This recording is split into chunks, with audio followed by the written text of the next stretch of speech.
શ્યામકુમારના નમસ્કાર। આજના વિડીયોમાં આપનું સ્વાગત છે। તો ચાલો દરરોજની જેમ આજે પણ મેળવીએ ઉપયોગી જાણકારી, પણ ચેનલને સબસ્ક્રાઇબ કરવાનું ભૂલતા નહીં।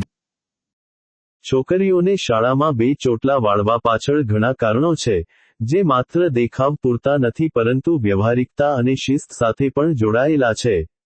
વ્યવહારિક કારણો: સ્વચ્છતા અને સ્વસ્થતા।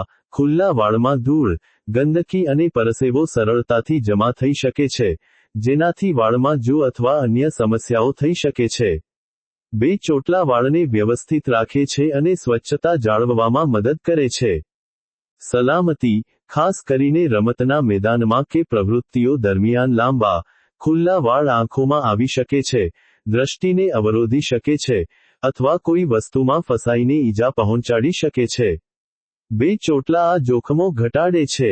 અભ્યાસમાં સરળતા: ખુલ્લા વાળ વારંવાર ચહેરા પર આવે તો બાળકોનું ધ્યાન ભટકાવી શકે છે અને તેમને ભણવામાં મુશ્કેલી પડી શકે છે। ચોટલા વાળેલા હોવાથી આ સમસ્યા દૂર થાય છે। વ્યવસ્થા અને સરળતા: ચોટલા વાળવાથી વાળ ગૂંચવાતા નથી અને તેને સંભાળવા સરળ બને છે। સવારે શાળાએ જવા માટે પણ ઓછો સમય લાગે છે। શિસ્ત અને એકરૂપતા: શાળાના નિયમો અને શિસ્ત: ઘણી શાળાઓમાં ડ્રેસ કોડની જેમ વાળની સ્ટાઇલ માટે પણ નિયમો હોય છે। બે ચોટલા એ શિસ્તનો એક ભાગ છે જે વિદ્યાર્થીઓમાં એકરૂપતા અને વ્યવસ્થાની ભાવના કેળવે છે। સમાનતા: જ્યારે બધા વિદ્યાર્થીઓ એકસરખા નિયમોનું પાલન કરે છે, ત્યારે તે સમાનતાની ભાવનાને પ્રોત્સાહન આપે છે અને દેખાવને બદલે શિક્ષણ પર ધ્યાન કેન્દ્રિત કરવામાં મદદ કરે છે।